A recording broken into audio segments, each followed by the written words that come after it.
Mega Noticias Puebla. Una persona muere cada 24 horas en Puebla por algún accidente vial. Esto es superior a la media nacional. Lo que importa de verdad en 30 minutos. Mega Noticias Puebla. De lunes a viernes a las 20:30 horas.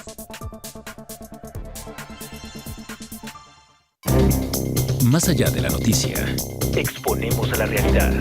Realidad que desglosamos Para ver el contenido de los acontecimientos. Acontecimientos que te impactan. Interesan, afectan. Somos la voz detrás de los detalles. Para llevar cada suceso A fondo.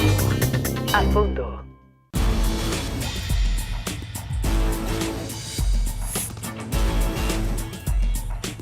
Mega Noticias Puebla.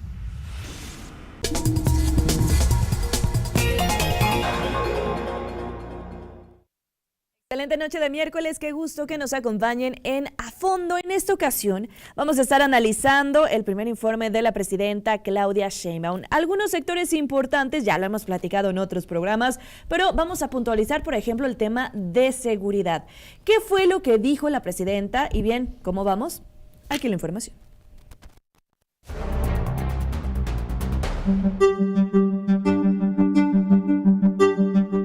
La presidenta prometió reducir la criminalidad y fortalecer el Estado de Derecho. Hasta ahora, sus números reportan insistentemente una baja en los delitos de alto impacto gracias al cambio en la estrategia de seguridad. Se ha dado un paso a una, digámoslo así, a un área más profesionalizada de la vida de la política de seguridad en México respecto al sexenio anterior, que era mucho más de dejar pasar. Pese a las cifras oficiales, hay delitos que siguen en aumento como la extorsión, que en julio de 2025 reportó un incremento de casi 25% con todo y el nuevo plan para combatirla. Pero no es el único. Hay otros delitos que también crecieron y que están relacionados con la seguridad de las personas. Comparando el periodo de octubre de 2023 a junio de 2024 del sexenio anterior con el periodo octubre de 2024 a junio de 2025, los primeros meses de la actual administración, hay diversos delitos del fuero común que reportaron importantes aumentos y que afectan directamente al patrimonio, la integridad y la vida de las personas. Ante esto, especialistas afirman que los logros en la materia, que se han presumido de manera mediática en fechas recientes, no representan un cambio radical en la estrategia de seguridad. El problema radica justamente en que México no tiene una política clara de seguridad en este momento y que no la ha tenido desde hace ya algunos años. Aunado a esto, aunque se sabía que el combate a la delincuencia necesitaba de acciones contundentes, no se ha querido romper por completo con la política que estableció el anterior gobierno de atacar las causas sin dar golpes espectaculares. Estaba tan grave que necesitaba terapia de choque, ¿no? Dicho sea de paso, se me hace una parte de la política interna muy complicada, porque es navegar en esto de no romper con mi jefe político, literalmente, con mi mentor y demás, pero sí hacer algo en términos de seguridad. A pesar de que el gobierno se ha encargado de promocionar sus logros, la percepción de inseguridad de la ciudadanía no ha mejorado, ya que en su mayoría la gente se siente insegura en la ciudad donde vive. Según la encuesta nacional de seguridad pública urbana, al cierre del primer semestre de 2025, 3 de cada 5 personas dijeron sentirse inseguras en su lugar de residencia, un aumento de 1.3% respecto a marzo de 2025 y de 3.8% respecto al cierre del mismo mes de junio de 2024. Mega Noticias, Andrés Solís.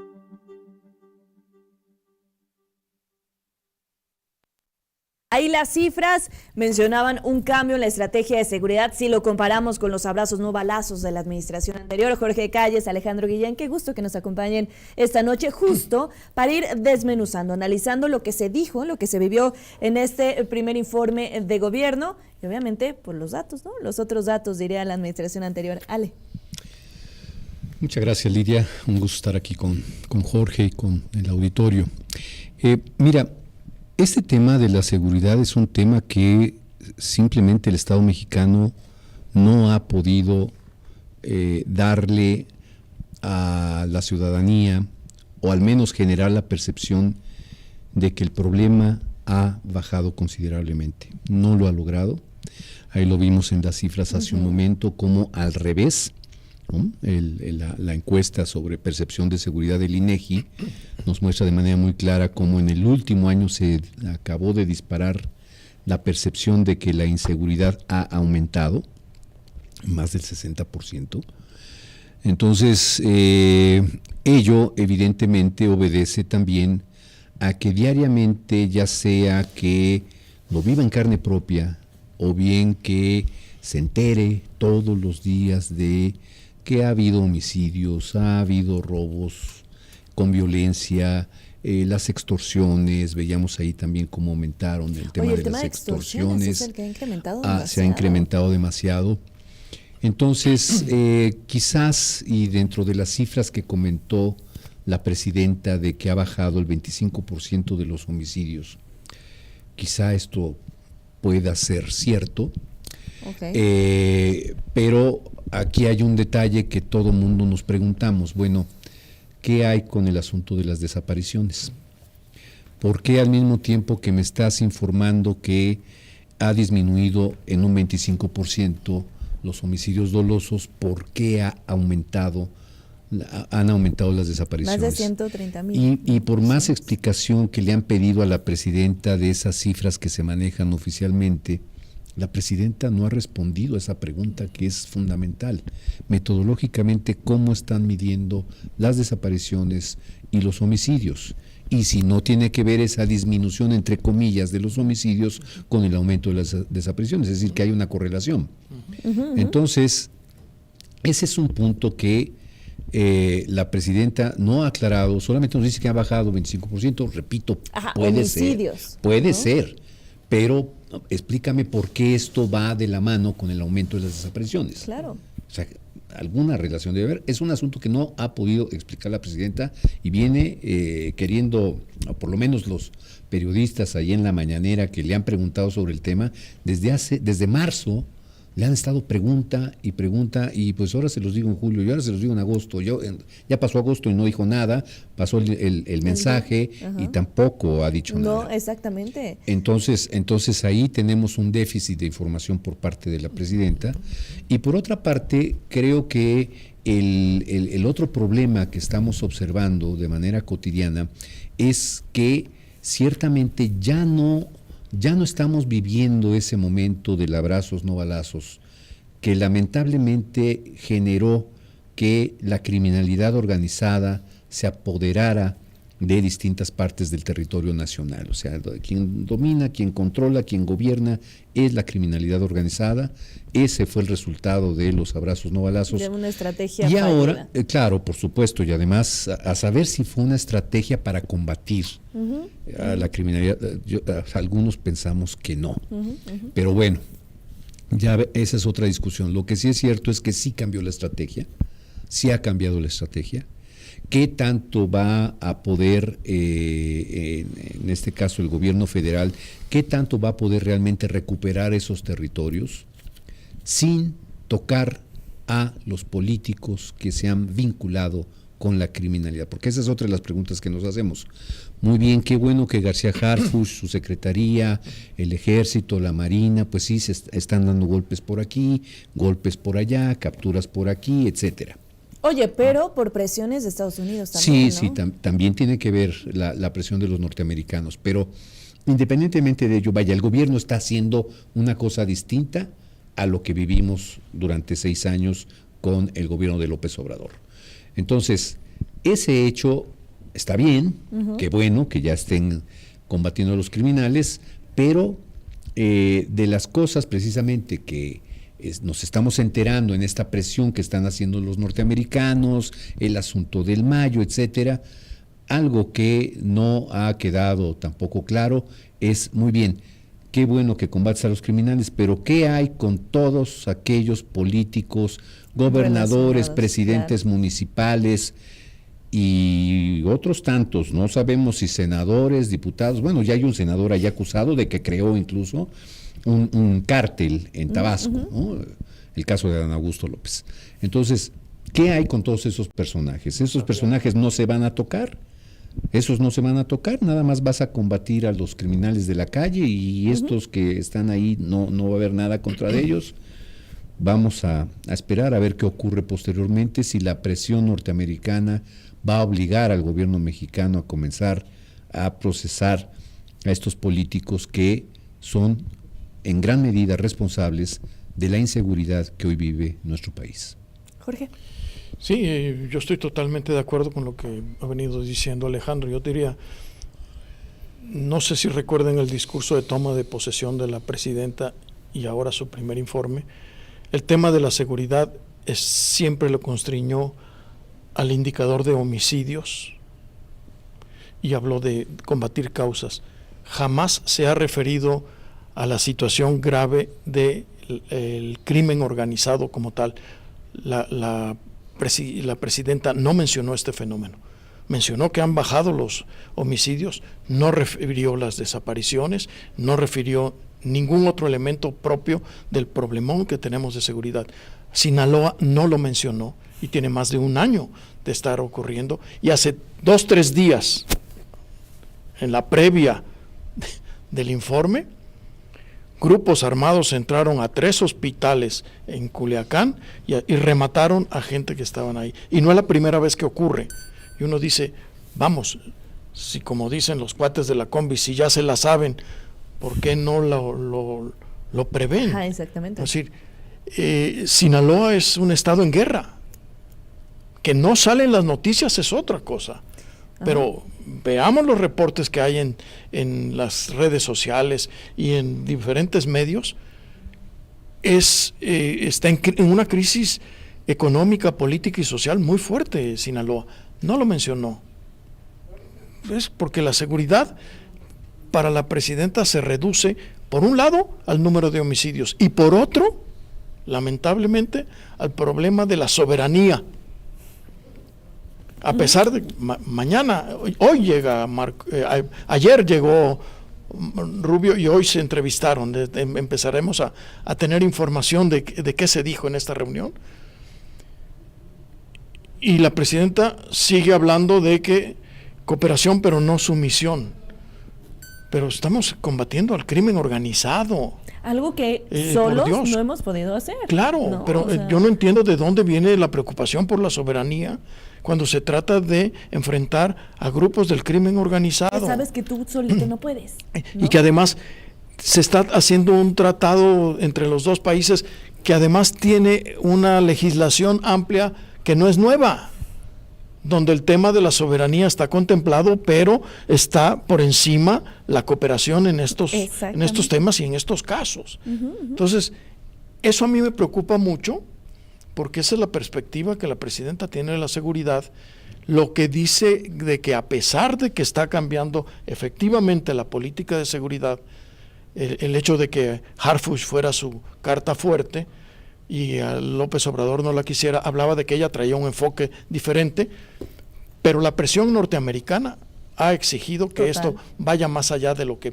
quizá ellos previeron que iban a hacer. Pero las fuerzas de acá, desde el rancho chiapaneco, le están amarrando las manos a la presidenta, ¿no? Y no sé si ustedes vieron este meme que ha circulado en las redes sociales, que a mí me parece bastante preocupante. La presidenta mencionó a López Obrador 4 veces ayer en el informe y sacó en su red de X una foto trabajando con el teléfono levantado en una foto de picada donde se ve arriba al fondo una foto de Andrés Manuel con ella. Recibiendo. Y había una donde cuando Andrés Manuel estaba recibiendo el bando solemne. Esa es la foto. Y ella está a un lado. ¿Sí? O sea, yo creo que se la estaba pasando, no sé, pero la banda la tiene él. Exacto. Y ella está al teléfono. Y ella manda esta fotografía. ¿Qué mensaje, no? Me parece a mí me preocupa, el mensaje es para López Obrador. No es decir, es también para la gente que va con Morena, pero el mensaje es para López Obrador. Que lo mencione 4 veces el mensaje, las presiones de López Obrador deben ser muy fuertes. Entonces debe estar en una situación muy complicada la presidenta, porque tiene a Trump encima y tiene a López Obrador y Morena detrás, que está descontrolado, ¿no? Entonces, y que el problema de seguridad se vea sobre estas 2 líneas sin mencionar al crimen organizado es muy preocupante. Totalmente de acuerdo, porque ya lo mencionaban los dos, ¿no? El tema de las reacciones que han tenido principalmente por las presiones que vienen desde Estados Unidos. Sí, esa estrategia que Harfuch ha manejado, que es diferente, ¿no?, a lo que teníamos en la administración anterior, pero también va con la presión que viene por parte de Donald Trump. Y el tema de los delitos, las de desaparición y extorsiones, que son dos que han incrementado y que no le han puesto atención, lo que ocurrió con la maestra jubilada en Veracruz, ¿no? Algo que no era nuevo, pero comienza a visibilizarse y que autoridades lo habían minimizado, como el discurso que veíamos de la administración anterior. Eso en tema de seguridad. Hablemos ahora de tema económico, ¿les parece?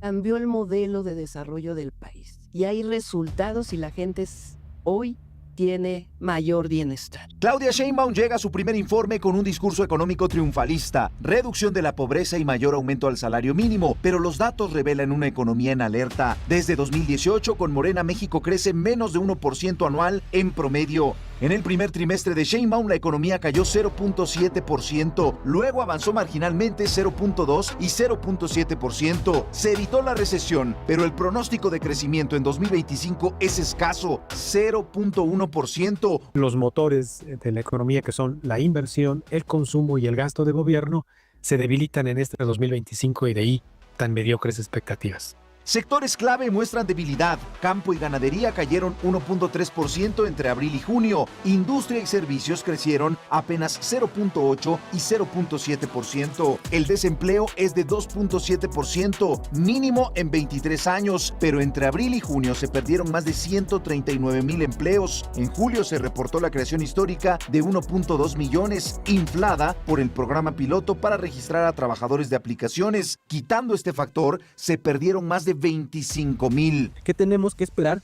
Bueno, que algunas obras de este nuevo sexenio comiencen ya fuertemente estas primeras etapas de arranque. La parte de ferrocarriles es muy importante. El Banco de México advierte que el mayor riesgo son las tensiones económicas con Washington, aranceles y dependencia de su economía, los rezagos en infraestructura, inseguridad y un nuevo poder judicial alineado con Morena agravan la incertidumbre. Estamos a la antesala de una recesión.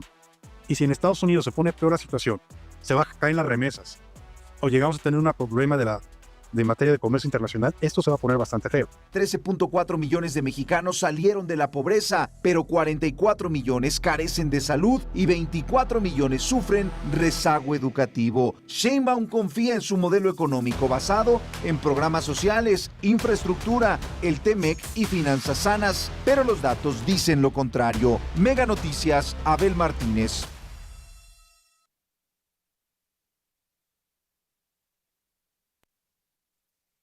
Tema económico, un crecimiento, lo mencionaban algunos especialistas, marginal, ¿no? Y volvemos a lo mismo, ¿no? Viene Estados Unidos, el tema de los aranceles, el crecimiento, las inversiones, la incertidumbre, que ya lo hemos mencionado en algunos programas. ¿Cómo lo ves, Jorge? Porque el discurso sigue siendo positivo, ¿no? Sí, dijo, nos va bien y nos va a ir mejor. Y 13 millones de mexicanos salieron de pobreza. Ajá, pero veíamos los datos, 44 millones ni siquiera tienen acceso a la salud en el país. Pero el mismo dato de la gente que ha salido de la pobreza está bajo cuestión. El otro día en la Ibero de México, una profesora presentó un análisis de los datos oficiales que se presentaron ahora, según el cual el 30 y tantos millones salieron de la pobreza. Y ella revisó y dijo, si se aplicaran la misma metodología, las mismas técnicas que aplicaba el Coneval, se demuestra que eso no es así, que por el contrario se mantiene igual o más, ha crecido un poco la pobreza. Además de los otros datos de, por ejemplo, cuánta gente está sin salud, los problemas de vivienda, los problemas de educación, ¿no? Entonces, igual que cuando habla de seguridad, lo reduce a unos datos, a unas cuantas dimensiones, por ejemplo, cuántos salieron de pobreza, cuánto se reparte en los programas sociales, pero se pierde la perspectiva general. Por ejemplo, ahí están los datos de empleos formales que se han perdido.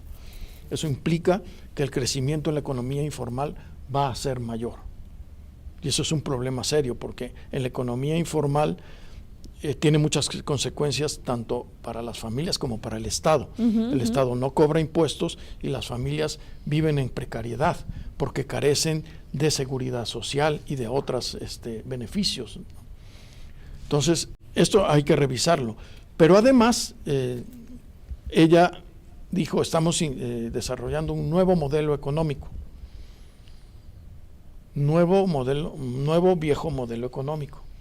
Efectivamente, ayer, el director de El Financiero, con Ricardo Rafael, decía, estamos volviendo al modelo del Estado como inversor y como actor económico, en unas condiciones en las que no es posible, por ejemplo, ¿no? Pemex está totalmente quebrado y el proyecto de recuperarlo en 3-4 años es más que complicado. Luego se echaron a la bolsa el proyecto de litio. Cuando se nacionalizó, según esta nacionalización, había un acuerdo con empresarios chinos de empezar a explotar el litio, y a raíz de eso ese proyecto se quedó suspendido y no se ha avanzado absolutamente nada. Acordemos que la presidenta ofreció un carro de hechura mexicano con litio, no recuerdo el nombre del carro. Imposible que lo cumpla en este sexenio porque no se ha empezado ni siquiera a extraer el litio.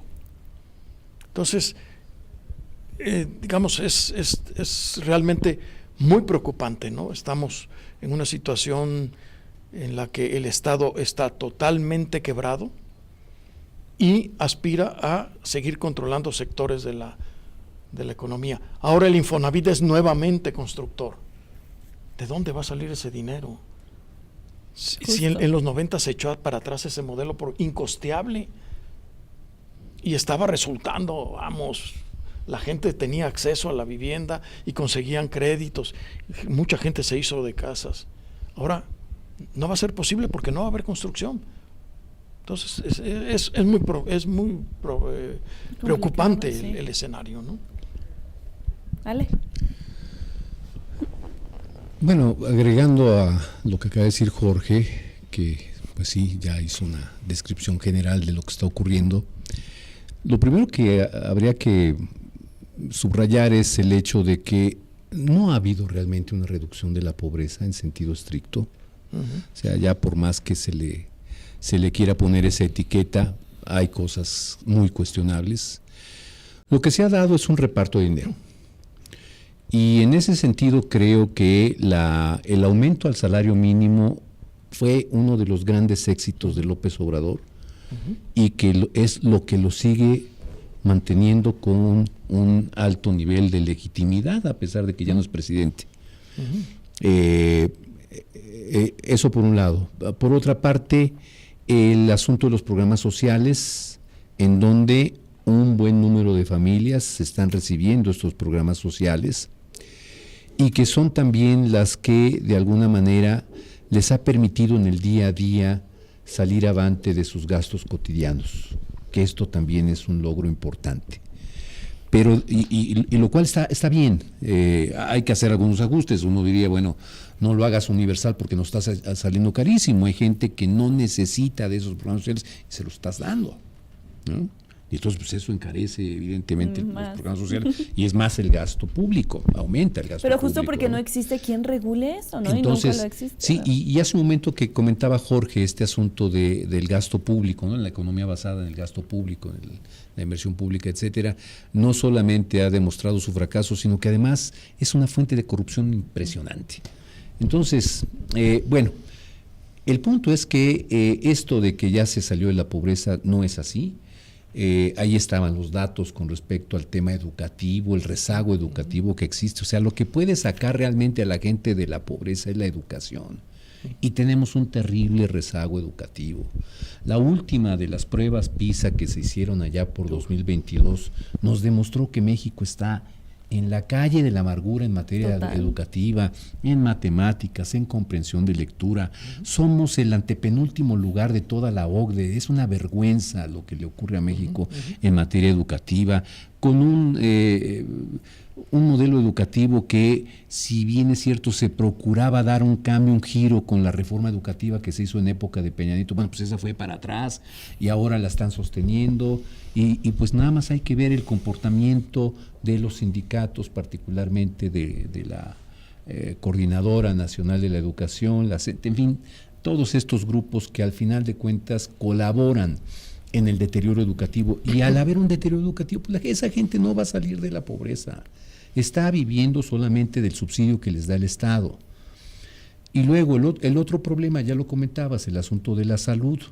O sea, muy bien, qué bueno que ya tienes un centavito extra para que tú hagas con esos centavos lo que se te pegue la gana, pero cuando te cae la desgracia, ¿verdad?, de que tengas que algún familiar o tú mismo tengas una enfermedad, de esas enfermedades crónicas que requieren todo el tiempo de medicamentos, etcétera, pues no te alcanza ese dinero que te dan.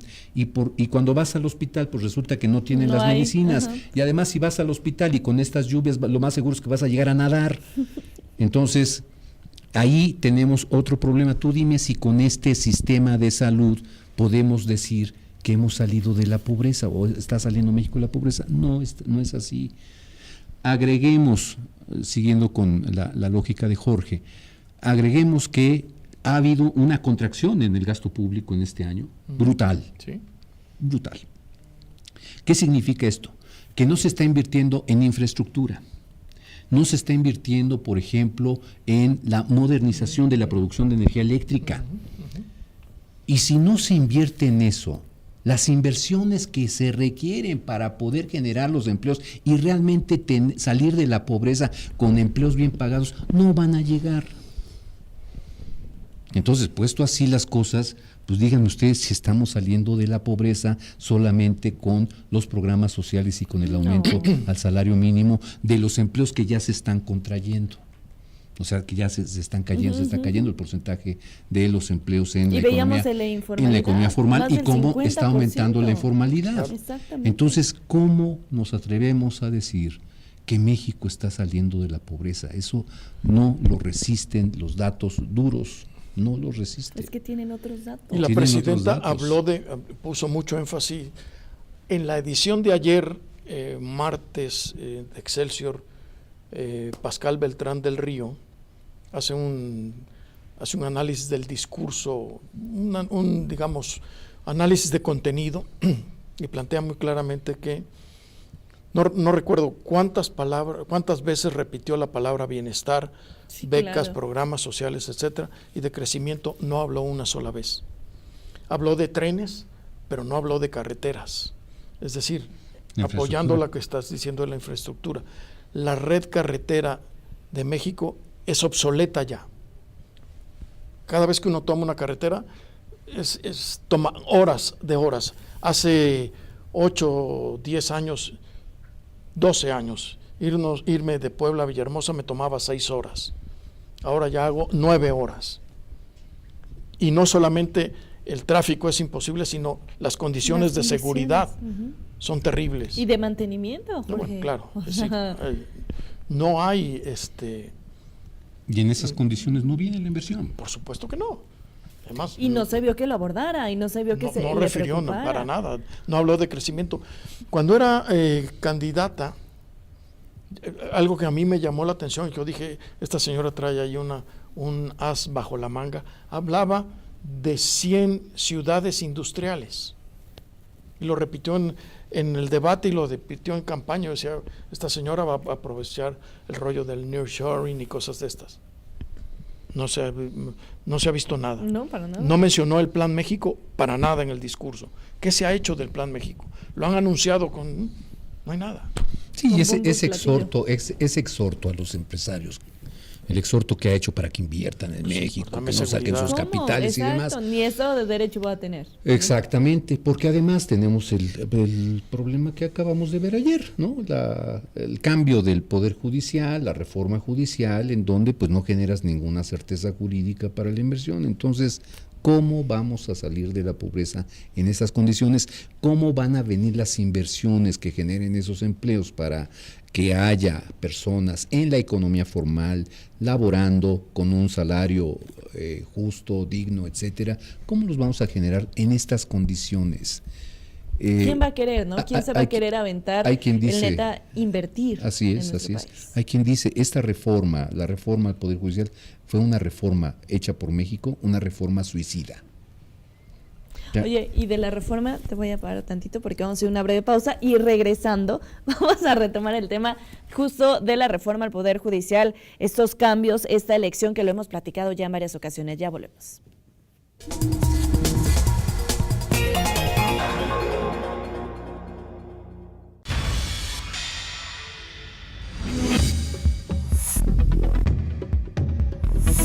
Mega Noticias Puebla. Cada segundo se desperdician 8 litros de agua, lo que representan 28.800 litros cada hora a causa de fugas y tomas clandestinas. Para que te enteres de lo que importa de verdad en 30 minutos. Mega Noticias Puebla, lunes a viernes 20-30 horas. Más allá de la noticia, exponemos a la realidad. Realidad que desglosamos Para ver el contenido de los acontecimientos. Acontecimientos que te impactan, Interesan, afectan. Somos la voz detrás de los detalles. Para llevar cada suceso a fondo. a fondo.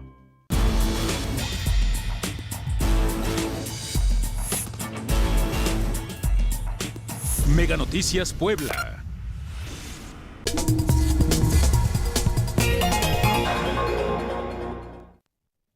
Continuamos con más aquí en A Fondo.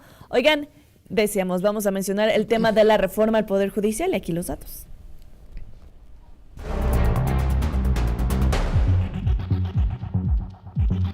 No nos corresponde al tribunal tirar el trabajo y la decisión no solo ciudadana, sino también de los órganos legislativos, del Poder Legislativo de la Nación. El tribunal no tiene una varita mágica para tirar con una sentencia que no tiene pruebas válidas o dos, el Estado de Derecho que hoy impera en México. Así justificó la magistrada presidenta del Tribunal Electoral del Poder Judicial de la Federación la validez de la elección de quienes integrarán el nuevo Pleno de la Suprema Corte de Justicia de la Nación en funciones a partir del 1 de septiembre, luego de las críticas por el uso de recursos ilegales durante el proceso electoral extraordinario de junio de 2025. De esta forma se concretó la reforma al Poder Judicial impulsada desde el Poder Ejecutivo y que dirigirá el destino de millones de personas que actualmente enfrentan un proceso ante un juzgado, un tribunal o la misma Suprema Corte en medio de cuestionamientos por la falta de experiencia. Bueno, pues tenemos que adecuarnos a los nuevos jueces. Aquí el problema es que los nuevos jueces que van a llegar no tienen conocimientos. Yo no digo que no sepan derecho, pero para ser un juez tienen que tener, no solamente saber conocer la ley, saber el derecho, sino, fíjese bien, criterio.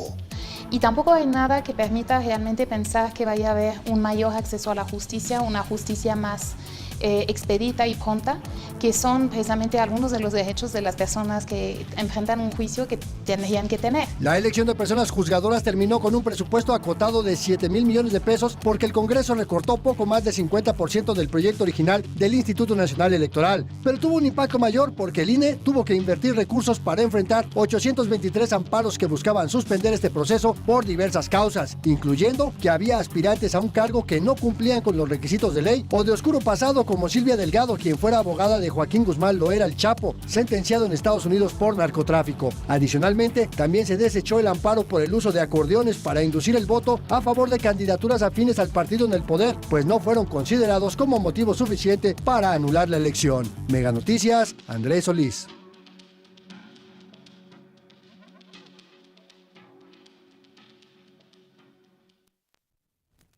Ahí los datos, ¿qué opinan? Ale, a ti que te robé la palabra hace un momento. Bueno, pues mira, nada más ahí para enganchar el tema anterior al corte, ciertamente la reforma al Poder Judicial es una reforma que genera incertidumbre jurídica no solamente a los ciudadanos que en la cotidianidad tenemos algún conflicto jurídico, judicial, sino que no permite el que lleguen nuevas inversiones, particularmente la inversión extranjera que tanta falta hace. Y lo que comentaba Jorge, ¿no?, del nearshoring, en fin, todo eso se esfumó con esta reforma. Entonces, aunque la presidenta haga exhortos para que esa inversión llegue, para que los empresarios inviertan, etcétera, lo cierto es que todos saben que con esta reforma judicial, con este nuevo poder judicial que surgió en las circunstancias que acabamos de ver, pues simple y sencillamente la gente no va a invertir. Entonces, dicho esto, sí estamos hablando de uno de los fraudes con los cuales comenzamos este siglo XXI, un fraude electoral de una magnitud impresionante. Es increíble la forma en cómo la presidenta del Tribunal Electoral del Poder Judicial de la Federación, Mónica Soto, argumenta que esos acordeones en realidad no están probando nada. Sí, aquí están los acordeones, sí, pero eso ¿qué prueba? No prueba nada. Y lo mismo dijeron, y lo mismo dijeron los Felipes, los Felipillos, Felipe de la Mata y Felipe tuvo Fuentes, respaldo, ¿no? Sí, claro, pues con esos tres suficiente para que los acordeones no fueran un factor que un factor que lo que planteaba Reyes Rodríguez era la anulación de la elección. O sea, todo, el proyecto tenía todo, mostrando realmente, oye, la coincidencia del uso de estos acordeones. Varias veces lo hemos platicado aquí, cuánto tardaban en votar, ¿no? La chamba que era realmente ver cuáles eran las combinaciones que más convenían, ver los perfiles de los candidatos. Era una chambota que no en 5 minutos podías resolver. Claro. Pero además, la presidenta, su esposo y el hijo de Andrés Manuel López Obrador fueron exhibidos usando los acordeones. Sí, y el problema el problema no fue el acordeón, porque bueno, sí, ciertamente para votar ahí sí necesitabas por lo menos saber a qué número correspondía la persona por la que querías votar. Bueno, pues y además estabas eligiendo de un montón, ¿no? Sí, claro.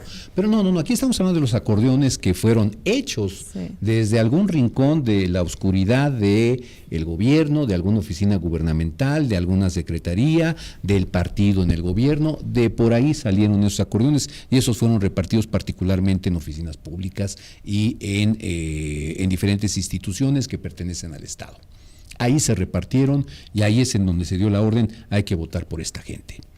Entonces, sí, pues sí, estamos hablando de uno de los fraudes más espeluznantes, porque al final de cuentas están destruyendo al Poder Judicial, un Poder Judicial que tendría que ser autónomo, y estos no van a ser autónomos. Este nuevo Poder Judicial no va a ser autónomo, es un Poder Judicial dependiente del gobierno, es el gobierno el que operó para que estas personas, comenzando por el presidente de la Suprema Corte de Justicia, hasta los jueces, algunos de los jueces de distrito o algún magistrado de circuito, todos ellos, los que fueron electos en la pasada elección judicial, todos ellos son ilegales e ilegítimos.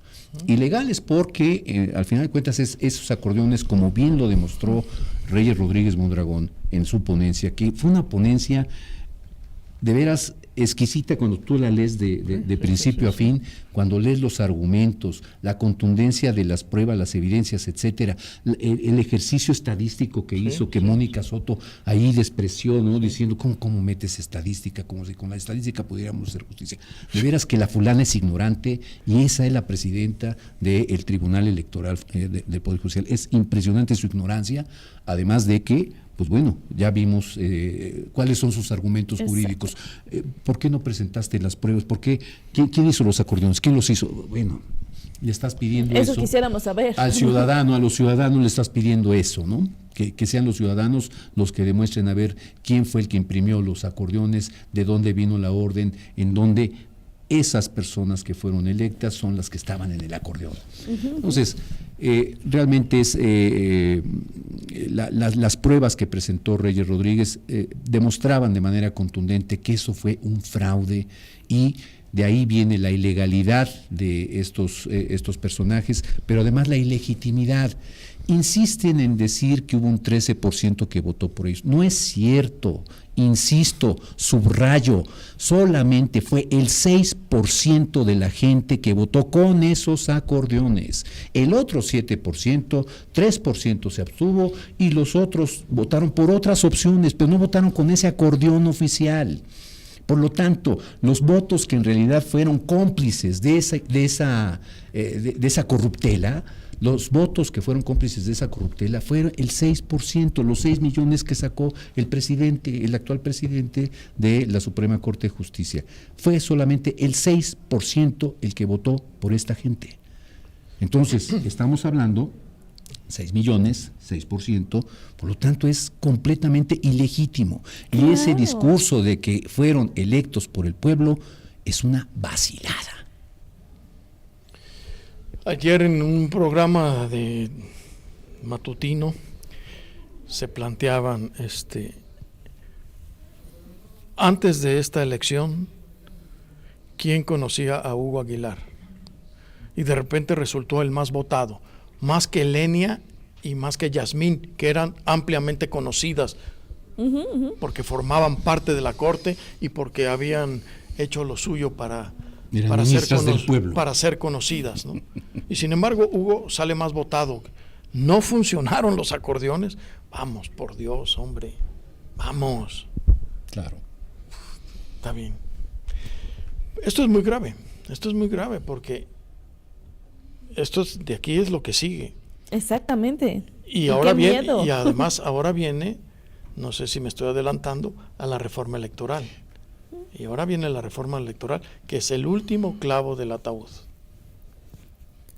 Pero creo que antes de esta parte, sí es importante señalar que este nuevo Poder Judicial, al ser ilegal e ilegítimo, es el que va a interpretar la Constitución. Sí. Es el que va a aplicar las leyes. Exacto. Es el que va a decidir quién es inocente y quién es culpable. Es quien a partir de ese momento va a hacer jurisprudencia. En fin, todo lo que el marco de un Estado de Derecho, el que veníamos construyendo, todo maltrecho si quieren, que necesitaba reforma, sí necesitaba una reforma. Sí, necesitaba cambiarse, sí. Pero profunda. No lo que acaban de hacer. No, lo que acaban de hacer es la destrucción de la República. ¿Por qué la destrucción de la República? Porque toda república, la característica de una república es que los ciudadanos somos iguales ante la ley y tenemos instituciones, una institución que es un poder judicial, que es el que se encarga precisamente de que los ciudadanos seamos iguales en la cosa pública, ante la ley.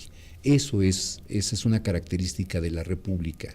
Y lo que acaban de hacer con el Poder Judicial, al dejar de ser autónomo, al ser ya dependiente del gobierno, un apéndice del gobierno, entonces eso pues ya prácticamente no permite que todas las personas seamos iguales frente a esas instituciones al momento de aplicar la ley. Es muy probable que el grueso de sus sentencias, el grueso de sus proyectos, etcétera, proyectos judiciales, etcétera, jurídicos, sean todos cargados a favor del gobierno. Y siempre los ciudadanos vamos a llevarlas de perder cuando tengamos un pleito con el gobierno, siempre. El vocero de Morena, Arturo Dávila o Arturo Ávila, no recuerdo bien el nombre, el vocero del Congreso de Morena, estuvo en un programa matutino, noticiero el otro día y le decían, bueno, pero esto resulta que va a ser la Corte del Bienestar. Y él dijo, sí, ¿por qué no? ¿Qué tiene de malo? Vamos, de ese nivel, ¿no? Sí, el futuro no es muy halagüeño. Digamos que ojalá estemos equivocados y de repente esta corte nos dé una sorpresota y se legitime con sus decisiones. Pero lo triste es que no esperamos eso, y con sus fallos. O sea, esperamos... Pero imagínate que nos sorprenden y resultan... increíble. La tremenda corte, resulta ser la tremenda corte. Nos dan cachetadón con guante blanco. Sería lo ideal, ¿no? Que realmente ocurriera. Yo también. De que eso ocurra, y viendo cómo comenzó todo el proceso, incluso, ¿no? Desde un inicio, dices, poniendo nombres que ni siquiera se habían postulado, repitiendo nombres, algunos relacionados con los cárteles. Dices, ¿a dónde iba a llegar esto? ¿No? Y ¿Te imaginas tú a una gran magistrada resolviendo de manera justa y equilibrada, teniendo el antecedente de haber defendido al Chapo? Pero que además plagió su tesis Ay, y que contuvo a la UNAM para que no pudiera dar a conocer el fallo? ¿Qué nos puede esperar? Sí, realmente es una situación muy difícil, y lo que ahora toca finalmente es que muchos, los que tengan los recursos para hacerlo, pues van a tener que recurrir a tribunales internacionales. Uh-huh. Cualquier litigio, por ejemplo, pero va a ser litigio más comercial, complejo, ¿no? Que todos tengan acceso quienes tengan los recursos. Exacto. Quienes tengan los recursos. Entonces, regresando al tema de la pobreza, imagínense ahí cómo va a estar la situación. Pero bueno, el punto creo que es grave, porque ciertamente el Estado de Derecho queda en entredicho, la República pues ya no es en sentido estricto república, y lo peor es que vamos a tener estos magistrados 9 años. Uh-huh. Entonces, aun cuando haya la intención de hacer reformas para que la elección de los futuros jueces, porque todavía falta la elección de otra parte del Poder Judicial en 2027, aun cuando haya la buena intención de hacer reformas y que no vuelva a ocurrir lo de los acordeones, asunto que ya yo creo que va a ser muy difícil, lo cierto es que ese Poder Judicial es un Poder Judicial ya tocado, en donde va a ser la relación con el gobierno la que te permita a ti ganar un juicio, y si tienes buena relación vas a ganar, y si tienes una mala relación con el gobierno vas a perder, como era antaño con el PRI. Pero además, mi querido Alejandro, si uno, y esto te atañe a ti directamente por la temática que manejas, si uno de los objetivos de reformar el Poder Judicial era combatir la corrupción, pues va a ser una cuestión Creo que te quedó mal, no se va a alcanzar, porque al contrario, un Poder Judicial sesgado, controlado partidariamente, se va a prestar a mucho mayor corrupción. Eso, y además hay que agregar las intenciones que traen de que se constituya alguna especie también de jurado para decidir cuándo un periodista está diciendo la verdad o cuándo está diciendo mentiras. O que se escuden que es violencia política de género y que así ya no lo puedan tocar. Exactamente, ya nos dieron unas probaditas de cómo viene ese asunto con respecto a la libertad de expresión, que para mí, querido Jorge, para mí esa es la parte más grave, porque a lo mejor no combaten la corrupción como yo quisiera, pero si nos quitan la libertad de expresión, ahí sí estamos fritos. Te doy un dato, hay una jueza ordenó ahora este periodista Jorge González Campechano, no solamente le revisan los trabajos, sino tiene marcación personal 24/7, tiene que ver con quién habla, qué dice. ¿Qué cosa? Ajá, no puedes, ¿no? El tipo diga, ¿saben qué? Me retiro, no voy a ser periodista. Ya es ex director de Tribuna, incluso, bueno, claro. ¿no? O sea, imagínate hasta dónde llegó. Y buscando, dije, bueno, pues ¿qué dijo en contra de ella, no? No es la única denuncia que hay en contra del gobierno de Campeche por el hostigamiento que hay por parte de autoridades. O sea, imagínate si ya comenzaron desde ahí, ¿qué nos espera a los demás, no? Y luego con estas leyes tan ambiguas que nos ponen del tema de libertad de expresión, es complejo, sabiendo que México es uno de los principales países en Latinoamérica, el foco rojo en el tema de periodistas, ¿no? Entonces, el panorama es complejo incluso para poder criticar lo que están mal. Tienen esta piel tan delgada que no permiten ni siquiera pues tomar esa crítica y tratar de construir, al contrario, ¿no? Prefieren destruir todo lo que está en contra de ellos. Vamos a ir a una muy breve pausa, ¿les parece? Ya volvemos con el último bloque y justo abordando el tema de esta relación bilateral México-Estados Unidos con la próxima visita de Marco Rubio, ¿no? A ver cómo nos va, ya volvemos.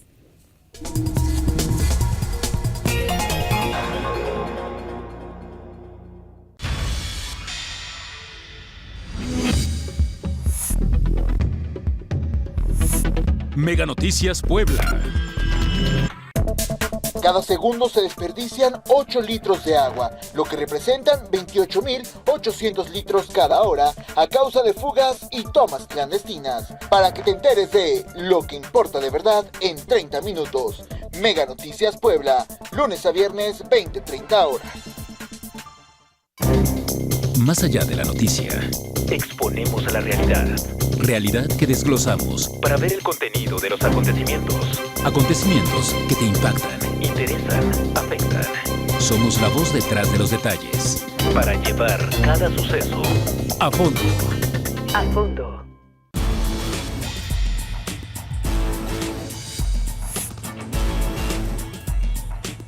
Mega Noticias Puebla.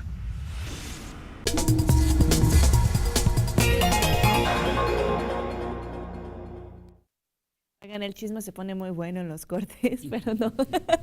Quedó entre nosotros tres. Vámonos con el último bloque, ¿les parece? Justo hablando del tema de la relación binacional México-Estados Unidos. Vamos, bilateral, ¿no?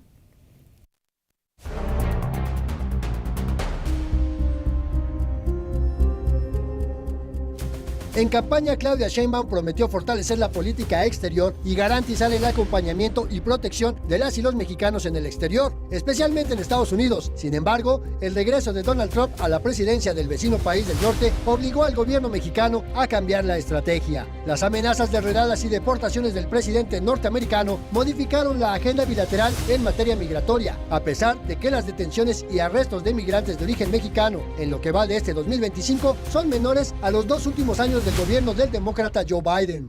De acuerdo con el Servicio de Inmigración y Control de Aduanas de Estados Unidos, en lo que va de este año, 17.655 personas de origen mexicano han sido objeto de arrestos administrativos o detenciones con fines de deportación, cifra que es apenas una cuarta parte de las miles de detenciones reportadas durante 2023 y 2024. Por su parte, la Secretaría de Gobernación, a través de la Unidad de Política Migratoria, reportó una disminución de 30% en las deportaciones de connacionales desde Estados Unidos de enero a mayo de 2025 respecto al mismo periodo de 2024. Especialistas consideran que esta baja en las detenciones es producto de la estrategia del terror y xenofobia impuesta por el gobierno de Trump. Trump juega un juego bien pesado, bien fuerte de negociación. Él sabe perfectamente que el tema de migrantes y de la oleada de migrantes va a ser una moneda de intercambio. En Estados Unidos, en estos círculos que han rodeado a Trump, el término mexicano es un peyorativo. Para ellos, un mexicano es cualquier persona al sur de la frontera. A esto se suma la tensión creciente ante operativos de autoridades migratorias con apoyo de fuerzas militares estadounidenses en campos de cultivo y la amenaza de que cualquier persona detenida sería enviada al llamado Alligator Alcatraz o deportada a cárceles en El Salvador o Sudán sin apoyo consular por falta de presupuesto. Por supuesto que la percepción cambia cuando hoy, por la misma naturaleza de la dinámica en la política migratoria de los Estados Unidos, los consulados tienen que adaptar las actividades pues a una actividad no de prevención y no de atención, sino de mitigación de riesgos. Mega Noticias, Andrés Solís.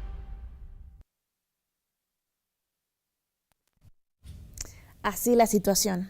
Este es el último bloque. ¿Les parece? Abordamos rápidamente el tema de esta relación con Estados Unidos y ya nos vamos a conclusiones generales. Ale, inicio contigo.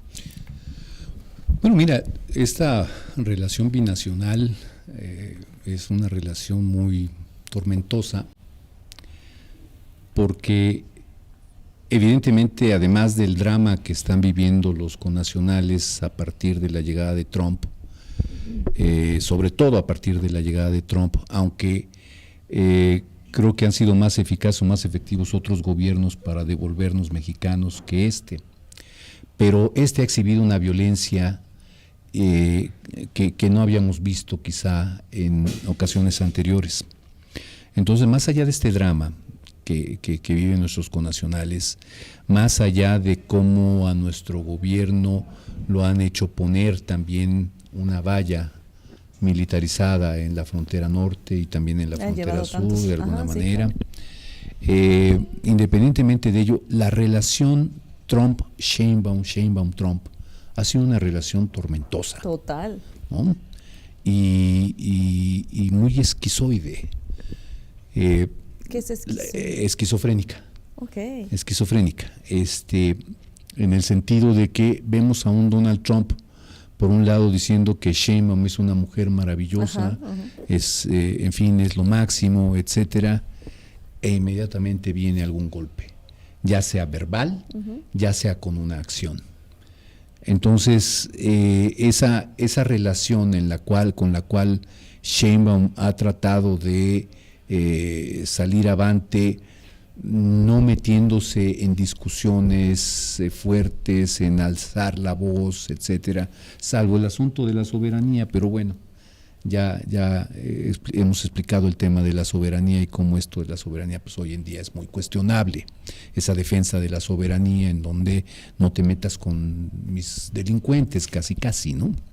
Entonces, lo que se observa es esta relación que hace que por lo menos sí se vea también a Sheinbaum en una actitud también esquizofrénica, es decir, por un lado, ¿verdad?, cumple con los deseos del presidente norteamericano, les da en ofrenda delincuentes, los delincuentes que quiere, se los da en ofrenda y en racimos, ¿no?